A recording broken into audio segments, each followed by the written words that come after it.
IPhone बघा किती damage आहे. दिवसात सुरुवात काय झाली, माझा भाऊ आणि मी आम्ही सर्वात पहिले तर आम्ही इकडे तिकडे फिरत होतो. म्हणजे बसस्टँड रोडला फिरलो. बसस्टँड रोडला तुम्ही बघू शकता बन्सी भाऊची आपली ही दुकान आहे. दुकानामध्ये काय किती स्वर्ण आभूषण लागले. आभूषण म्हणजे आपले म्हणजे आपले आभूषण म्हणजे कसले, साखळी, बाळी, गोल्डन, सिल्वर सर्व प्रकारचे आभूषण भेटतात. म्हणजे आपले लागणारे म्हणजे मुलांना लागणारे कडे, बाळ्या, ब्रेसलेट, रुमाल, टोपी, सर्व पाकिट, बेल्ट सर्व आभूषण आपल्या बन्सी भाऊकडे भेटते. एकदा जरूर विजिट करा आपल्या बन्सी भाऊच्या शॉपवर.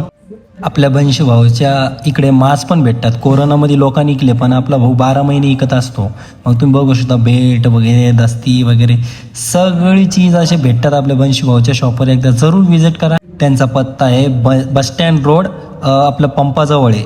एकदा जरूर विजिट करा. चला आता मग आपण समोर निघलो होतो. म्हणजे बरसात चालू होती. बरसातचा मजा घेत घेत घेत आपल्याला भिजणं तर पसंत आहे. तुम्हाला सर्वांना तर माहीतच असं, पण माहीत नसेल तर माहीत करून घ्या. मग काय मोबाईल गॅलरीवर पोहोचलो. मोबाईल गॅलरीवर काय अशी भीड लागलेली होती. बरसातमुळे होती का गिराईक होते काय माहीत नाही. मग काय रामभाऊच्या शॉपवर पोहोचलो. काय अमन सर असे काही काम करत होते. तुम्ही बघू शकता अमननं काम पुरं शिकलं काही की मला असं वाटलं. मग काय अमनने काम वगैरे केलं. रामभाऊ म्हणते मला व्हायरल करतो काय, म्हणलं हा व्हायरलच करायचं आहे. काय रामभाऊ असा फुटका मोबाईल दाखवत आहे. चला आता भेटूया नेक्स्ट ब्लॉगमध्ये.